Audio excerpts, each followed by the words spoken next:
The divisional round starts and ends with fireworks. There's a couple of games in between there as well, as we got two very exciting overtime matchups in Denver and Chicago over the weekend.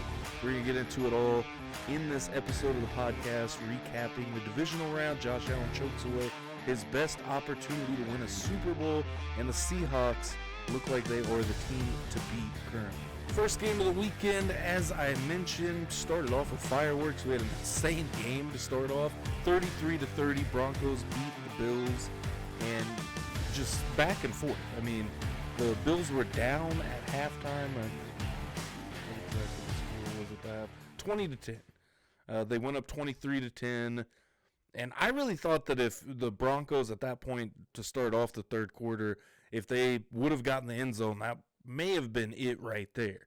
That would have been a very tough lead to come back from, 27-10, down 17 points. I mean, I think the Bills still could have, pushed it to overtime. Obviously, they ended up with 30 in regulation, so there's a possibility if that defense stepped up. And the Bills' defense hasn't been great this year, but they still have a great offensive line, but you can't overcome the turnovers. 4 turnovers from your quarterback, who is supposed to be, by some, they think he's the best in the league, which is absolutely insane if you ask me. He leads the league in turnovers, does Josh Allen, since he's entered the NFL. And I don't think that you can be considered the best. Look, I get all the good that Josh Allen does, but this loss is solely on Josh Allen's shoulders. Josh Allen had the means to take this team to the Super Bowl if he was... I mean, let's just be honest. If he is as good or better than Patrick Mahomes, as a lot of people think, he should be able to win a Super Bowl with this team. You got one of the best offensive lines in the league, a good enough defense, and I mean, let's talk about all the other years. Josh Allen has never went to the playoffs without a very good defense, and I get that the defense has failed the Bills many times over, but at some point, you got to look at the guy that's, making the most money and supposed to be the face of your franchise to go out and get the job done. And for 3 years in a row, Josh Allen has had the ball in his hands to put the Bills in a position to head to the Super Bowl, to next round, whatever it may be. Last year was the Super Bowl. This year is the conference championship game, and he can't get it done. Josh Allen can't win the big games. And that is what we've seen consistently. If you want to have a real conversation about this, this is the truth. And this loss on Saturday is, again, like I said, solely on Josh Allen. 4 turnovers. You cannot overcome that. And I don't understand and I've seen tweets and things like that. Well, your favorite team would trade for Josh Allen in a heartbeat, or would take Josh Allen in a heartbeat. After Saturday, I mean, all of the talk, do not put him in the same realm as Patrick Mahomes at this point. I really don't think put him in the same realm as Lamar Jackson. And Lamar Jackson has his issues in the playoffs, we've seen over and over. But he's a better quarterback. He doesn't turn the ball over. Very rarely and seldomly does Lamar Jackson turn the ball over. Josh Allen's a turnover merchant. And it is what it is. But he needs more. He needs a team like Jalen Hurts had to win a Super Bowl, I think. You need a premier offensive... I mean, he has a premier offensive line. He has one of the, I'd say, a top 3 back in the league. Maybe the best pure runner, I think, in the league. I retweeted somebody that said that a couple of weeks ago. James Cook is one of the best running backs in the game right now. And the Bills couldn't get it done. Tre'Davious White has been one of the best corners in the league over the last 6 to 8 weeks. And he is one of the better corners in the league. And has been. But was absolutely elite over the last 8 weeks of the season, or 6 weeks. It was something like that. But yeah, out of this game, I feel like we kind of got nothing, because then Bo Nix, of course, Sean Payton reported, broke his ankle. Will not play in the AFC Championship game. This is it's a mess right now. I think the Patriots have pretty much a bye week heading into, which Denver's defense is amazing. They have a really good defense, but if you can put pressure on Josh Allen is not Not a strong quarterback with the pressure on. And especially in a big game like this, we've seen him fold time and time again. So I really think the conversation is to be had there that Josh Allen just is not. I mean, Patrick Mahomes might be alone at the top of the league, really, when it comes to quarterback play. Whatever. I know nobody outside of Chiefs Kingdom wants to hear that or cares right now. And, I get it. Patrick Mahomes is at home. And the Chiefs are at home, not in the playoffs. But just this whole conversation, I think it's time to have a legitimate conversation about Josh Allen and how elite is he. Because it is disingenuous, in my opinion, to say that Josh Allen's the best quarterback in the league. And he can't get it done with Bo Nix, Drake May, C.J. Stroud, and Josh Allen were the Final Four in the AFC, and you're telling me that Josh Allen can't even make it out of the divisional weekend? I think the record is 2-6 past the wild card round. Josh Allen's a wild card quarterback. It is what it is. But either way, absolutely amazing game. I was thoroughly entertained during this game. Very much enjoyed it. Obviously, I wanted both teams to lose with the Bills and Broncos. I don't like either of these teams personally. But a very good game. I very much enjoyed watching this game. Now, let's talk about what happened late in the game. So I've been saying this now for a couple of years. The officiating in this league is terrible. It's not consistent.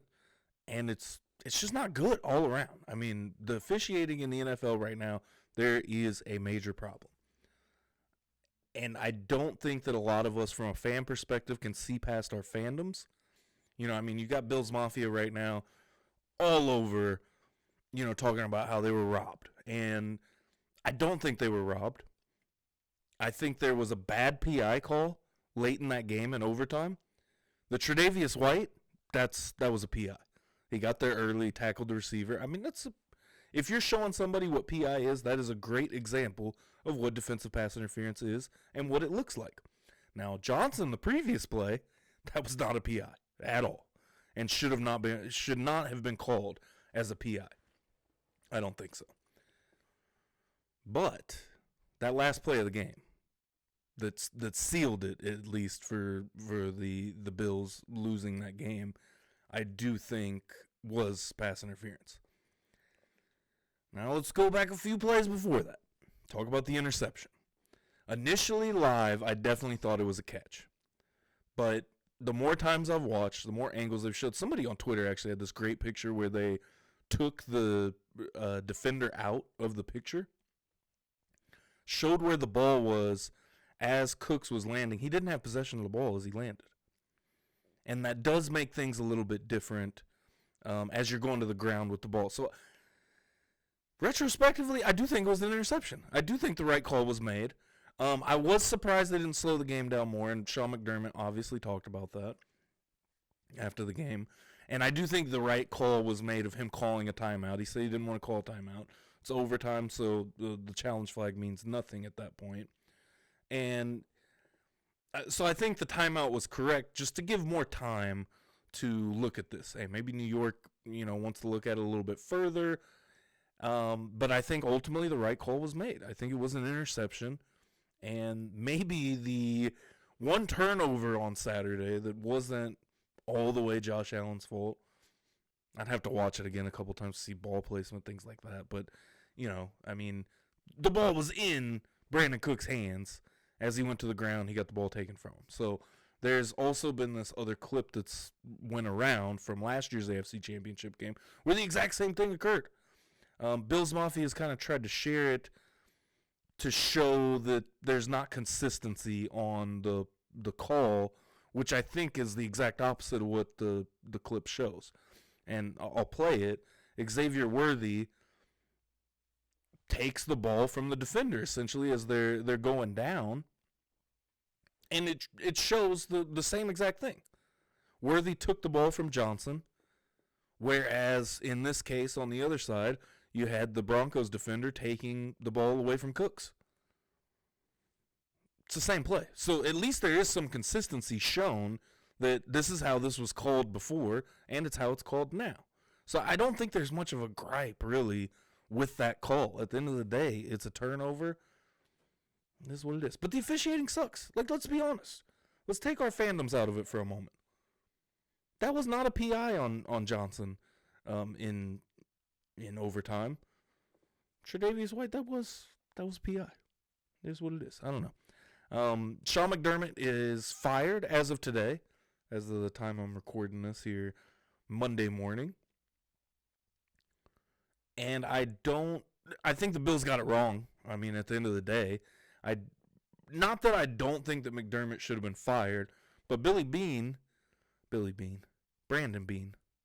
Billy Beane is the old A's GM. Beane gets a promotion. And I'm not going to pretend I know the ins and outs of the Buffalo Bills system or, their draft picks too much. Obviously, Keon Coleman has been pretty much a bust, if we're being honest. I don't think either one of those receivers for the Bills or the Chiefs, whether it's Worthy or Keon Coleman, has really panned out very well. They both still have some time left on their rookie deal to see what they pan out to be in the near future. But, obviously Keon Coleman was a healthy scratch for a few games this season. He did have a touchdown in this game, and, there's still, some promise there. Maybe, we'll see something out of Keon Coleman, but, I don't think the Bills are stuck in the same position that the Chiefs, and I don't, to bring the Ravens into this, I mean, I don't think the Ravens care about having an elite wide receiver, because they didn't care about it before they were paying Lamar Jackson, past his rookie contract. But the Chiefs and Bills are kind of in the same situation where it's like, you got to hit on a draft pick. It's going to be tough to bring in an elite receiver without hitting on the draft into either one of these places because you're paying your quarterback so much. And, granted, Patrick Mahomes and Josh Allen, they deserve, the money that they're getting, but it's a tough position to be in. And, we talked about this years ago when Mahomes was on his rookie deal before he got the money of, everybody talks about it. I mean, when you look at right now in the playoffs, none of these quarterbacks, I think every quarterback here, besides Sam Darnold, well, Matt Stafford, of course. I guess NFC-wise. AFC-wise, you got two quarterbacks on their rookie deal, which Bo Nix is going to be out, obviously. But, then the other side, you got Sam Darnold and Matt Stafford. I'm not sure what Sam Darnold's $30+ million a year, I think. I'm not sure what Stafford's contract is. I'd have to look it up. But either way, back to my point of, the Bills are in a tough situation. And, with Beane getting a promotion, I don't know if I like the prospects of, you're probably going to see more of the same. I mean, get an offensive-minded head coach in there maybe. Maybe reunite with Brian Dable. I don't know. Let me know what you guys think in the comments below of what you think the Bills' next move is. But the Bills and Ravens both still looking for a head coach. And the only two to land so far is Harbaugh in New York and Stefanski in Atlanta. Next up on Saturday night, we had the 49ers heading into Seattle to take on the Seahawks. Both number one seeds played on Saturday. The Seahawks hosting the 49ers. And we went into this game, and you can see right there that there's a P next to Sam Darnold's name. He was probable coming into the game. All of a sudden, we got news that he hadn't thrown since Thursday, which I do think was a little overhyped heading in. But obviously, just the news feed and seeing that, you're like, oh, wow. I mean, the Seahawks might not have their quarterback. Well, they only needed their quarterback to throw 17 times in this game. I mean, they started off with the Rashid Shaheed returning the kick for a touchdown, and the Seahawks never looked back. 41-6, the most lopsided game of the weekend by far. Sam Darnold throws for 124 yards and a touchdown, doesn't turn the ball over. They were able to stop Christian McCaffrey, 11 carries for just 35 yards. McCaffrey did have 5 catches for 39 yards, but, I mean, dude, the Niners couldn't do anything against this defense. And when you look at the way they ran the ball, I mean, Kenneth Walker, 19 carries, 116 yards, 3 touchdowns. Charbonnet, 4 yards per carry. Rashid Shaheed, a couple of carries for 27 yards. This team is the team to beat right now, I think. And the Rams, this is going to be a really good game. And we'll get into this on Thursday, previewing the NFC Championship game. But I am excited. I would have been excited to see the Bears as well. But I think by far that this Seahawks team is the team to beat. I mean, this defense that they have has been absolutely terrific. And, I mean, You look at JSN. I mean, all they needed was 3 catches, 19 yards, and a tutty out of him. Cooper Kupp, 5 catches, 60 yards. He'll get a chance to meet his old team in the NFC Championship game. This game was rough, man. Mac Jones got a little bit of playing time there at the end, 2 for 4, 4 yards. That defense just was not budging all night against the 49ers, and it just got worse and worse. Of course, they were without Kittle, and it's another year that, the 49ers are in such a fascinating spot, I think. I don't know if Purdy is the answer. I mean, to be real honest, and now you're paying him. Did you have another option to, try to find somebody else? I don't think so, really. Maybe they could have went out and got Sam Darnold again. I don't know, man. This is going to be a tough offseason for the 49ers, I think. But also, you played a whole season without being healthy. But now we've seen that a couple of times over the last, 5 years or so. The 49ers have made it to 2 Super Bowls in the last, since 2019. So that's the last 6 years. You made it to the Super Bowl a couple of times. You've made it to, I think, 3 NFC Championship games now. Of course, they lost to the Eagles in that NFC Championship game when the Chiefs played them the first time and beat the Eagles. Then went back to the Super Bowl the following year. So it's just a tough situation to be in, I think, for the 49ers because you're paying your quarterback now. And I was just talking about how it's a lot tougher once you're paying your quarterback. But then you've got, Brandon Ayuk, who didn't play all year. You've got George Kittle that now, will Kittle be ready for the regular season next year? Don't know. It's going to be a tough and long offseason for the San Francisco 49ers. On the other side, you got the Seattle Seahawks that are, again, like I said, the team to beat, I think. And, I mean, before you even have to think about anything offseason-wise, I mean, you've got a couple of big games in front of you. If you can beat the Rams and head to San Francisco for the Super Bowl, I think the Seahawks are the team to beat. I mean, and they always say defense wins championships, right? And I'm a firm believer of that. This team has the defense, and they have a good enough offense. I do believe in Sam Darnold, and I think he can get the job done. As long as you can protect Sam Darnold, and we'll see against this Rams defense what they can do next Sunday in the NFC Championship game. Let me know in the comments below, though, what you guys think, and if you guys think that the Seahawks also look like the team to beat. But I think this is an NFC Super Bowl. Like, whoever wins this NFC Championship game, I think will win the Super Bowl more than. All right, to kick off Sunday, we had the Texans and the Patriots, and this is another game that I think the outcome leads to a difficult conversation because C.J. Stroud, 212 yards, he threw the ball 47 times, only completed 20 passes, 1 touchdown, 4 interceptions. Just as many turnovers as Josh Allen had with 4 turnovers. I think it's, I don't know, man.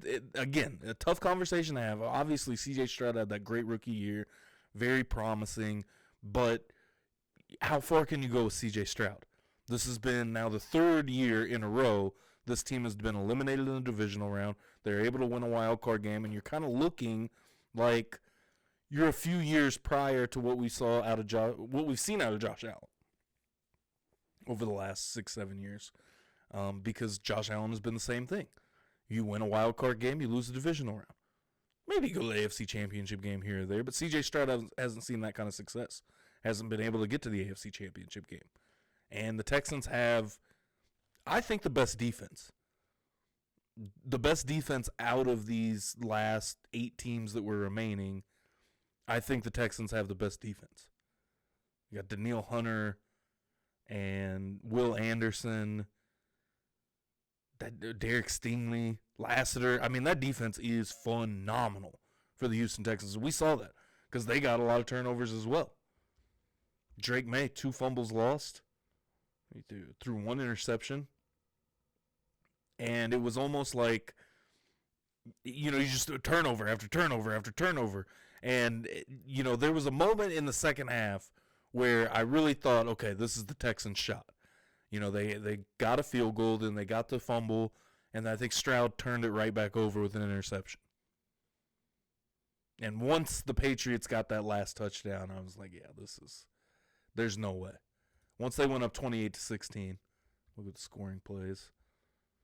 Yeah, that was the fourth quarter with 13:05 left. The pass to Booty, 32-yard touchdown. I mean, that was the game sealer. 21-16, you felt like the Texans still had a shot at it. But this Patriots team, I just don't believe in, man. And I know me and EDJ talked a lot, leading up to this point through the season of the Patriots are probably the team we believed in the most out of the AFC, which looks like it's probably going to be correct. They're probably going to head to a Super Bowl with a Bo Nix-less Denver Broncos team. The Broncos still definitely have a chance at winning this game because we have seen that Will Campbell got beat up all day in that game. Will Campbell did not have a good game over there at left tackle for the Patriots. So he's going to have to deal with Nick Bonito now in Denver. So I do think that the Broncos, if they can coast on that defense and keep the Patriots, low scoring, I think there is a chance. Maybe get a couple of turnovers in range, get a touchdown off of a turnover, score some points off turnover. There's a path for the Broncos. We'll talk about that on Thursday more, but I just don't believe in this Patriots team.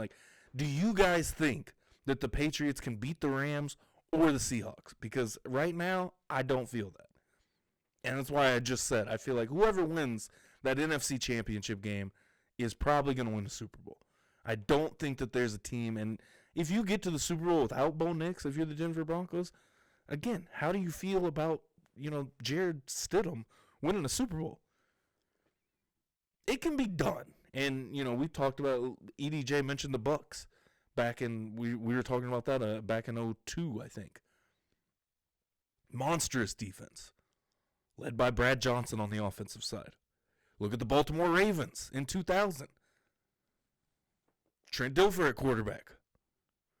But when you got Ray Lewis, Ed Reed, and the dominating defense that they had, great running back in Jamal Lewis, and then same thing with the Bucs when you look at their running game with Pittman and Allstott.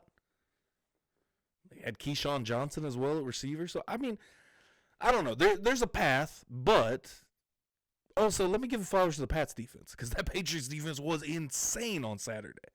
And obviously a big part of what CJ Stroud could do. But I think Ryan Clark did put it best at halftime was this is going to go a lot toward deciding what the next moves are for the Houston Texans.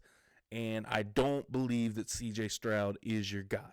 I don't think that you can come out of his rookie contract, pay him a ton of money, and expect him to be the guy moving forward. CJ Stroud has shown us over the last couple of years who he really is. He had that great rookie year. Since then, it's been rough. It's been rough for CJ Stroud. So, I don't know. There's a lot to think about over the offseason for the Texans. I think another team that in another tough loss, honestly, every team that lost over the weekend, besides the Bears, are in a rough situation heading into the offseason. Very rough situation, I think. Other than the Bears. So, I don't know. This game, defensive game, it was fun to watch. And shout out to Ray that, because I said, we were texting in a group chat, and I said that these teams suck in the AFC. These teams suck. Between the Patriots, Texans, Broncos, and that's not to take anything away from any of these three defenses. But the teams that are left in the AFC, I don't think are on par with the teams left in the NFC. And now I'm taking the Texans out of there, but that's while this game was still going on. So that, they're still potentially in it. But, all three of these teams, their offenses are just not good, I don't think. And the Patriots, I've talked about this, they just feel really boring, which can be good. There's nothing wrong with being boring if you're winning. And that's what the Patriots have been, 16-3 at this point. If you're counting playoff wins. What does that mean? They went 14-3 in the regular season. If you're winning, go be boring. That's fine. That's really not bad criticism if you're winning. But now I think the offense does need to step up. I would like to see more Travion Henderson. Trying to see how much we saw out of him. 12 carries for 25 yards. Again, tough defense. to go up against. I don't remember them using him a ton and use him in the passing game really at all. 1 catch, -2 yards, rough. I think Ramondre Stevenson is the better guy in the passing game out of the backfield for the Patriots. Kayshon Boutte, though, 3 catches, 75 yards, the 132-yard touchdown was the game sealer. Demario Douglas had a touchdown in this game as well. 2 catches for 36 yards. I as much as I say, and I'm talking about how the Patriots offense is boring, I do like the offense. You know, and the way that they're using their weapons is smart. You got a couple of pretty good tight ends that are older, but, you know, still solid, and Austin Hooper and Hunter Henry. I don't know. Let me know in the comments what you guys think. AFC-wise, I think the AFC team's got one more game to play before they go get beat up in the Super Bowl. But they both have great defenses, and that can save them when it comes to the Super Bowl in San Francisco. So we'll see how this plays out going forward.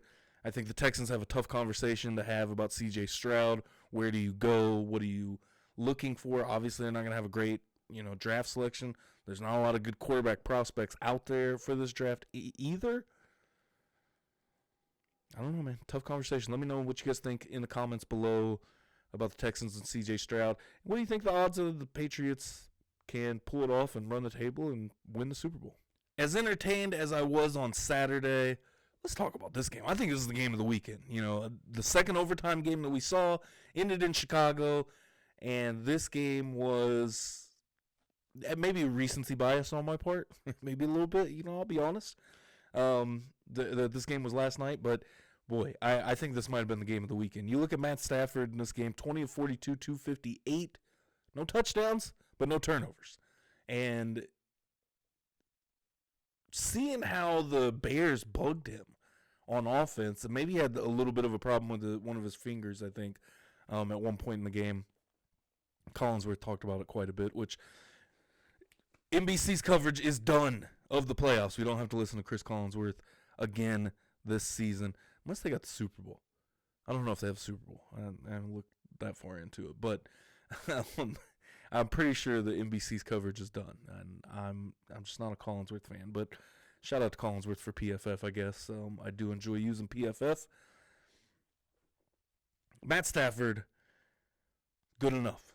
And this is kind of what I'm talking about. When you have a defense as good as these teams, every team left, really.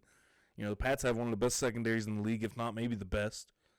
The Rams have a really good collective unit. The Broncos have a great collective unit as well. Great pass rush. Great, maybe the best corner in the game with PS2. And the Seahawks, they might have the best defense out of the bunch. But the Rams, very good defense. They caused 3 turnovers on Caleb Williams, 3 interceptions. Caleb Williams, 257 yards, 2 touchdowns. And, I mean, come on, let's talk about that play. Let's talk about that play that sent us to overtime. I mean, that may have been the craziest play I have ever seen. Playoff game or not, especially being in that big of a moment. And goes back to what I was talking about last week. Caleb Williams, I 100% believe, is a true leader in that locker room. I think that's what he needed. Ben Johnson. DJ Moore might have cost him the game, not paying attention on the crossing route, but I think Caleb Williams is the quarterback of the future for the Bears, and I think that he is a very good quarterback. Like, he could push himself up into that elite status very quickly. And I think the Bears are going to be a problem in the NFC for some time to come. They got a tough division, but I think that they're the clear-cut best team in that division after this season. We'll see what happens with the Lions, because I think the Lions have the best chance to kind of contend with the Bears moving forward. I mean, we'll see what happens over the offseason, obviously. But the Bears are the only team heading into the offseason out of this weekend that I think is kind of roses and sunshine when you go to the offseason. Look, they overperformed of what they were supposed to be. They went 12-5. They got 2 home playoff games. They won one against a divisional rival. There's nothing but good that came out of the Bears' postseason run, in my opinion.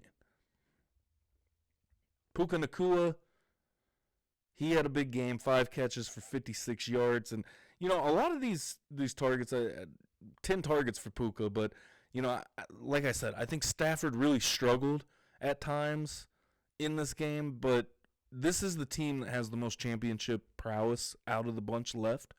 Obviously most of those guys on the Patriots, Broncos, and Seahawks for that matter really have not been or played at this level. The former Ram Cooper Kupp for the Seahawks, but when you're looking at this Rams team, I feel like even down to like little pieces like Demarcus Robinson, and shout out to the few Chiefs, former Chiefs that we saw between Demarcus Robinson, McCole Hardman out there for the Bills. I think I'm missing. And to the Mizzou alumni in this game. You had Luther Burden on one side, and you had Harrison Mevis getting the game-winning kick on the other side in overtime. I thought that was pretty cool. I was, debating. I was like, I want to see Luther Burden do well. He's one of my favorite players of the last couple of years for the Missouri Tigers. So seeing him kind of propel himself up in this Bears offense, I think it's very interesting to see where they go. Does DJ Moore stick around in Chicago? They kind of have the same thing going like Ben Johnson had in Detroit when it comes to DeAndre Swift and Kyle Monangai. I think this offense is set up for some success moving forward.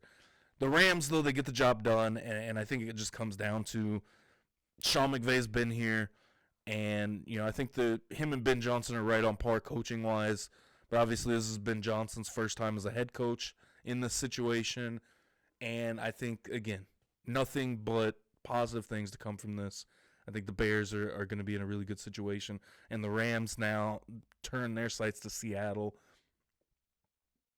And, at the end of the day, the turnovers is what really did the Bears in this game. Obviously, that last turnover that Curl gets the interception on, that DJ Moore probably not paying attention. I wonder if DJ Moore will be back.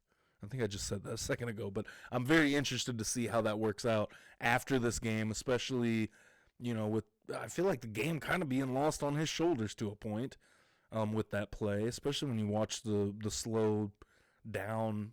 You see DJ Moore going across, not paying attention. Then he finally looks back to Curl. It's like, oh, damn.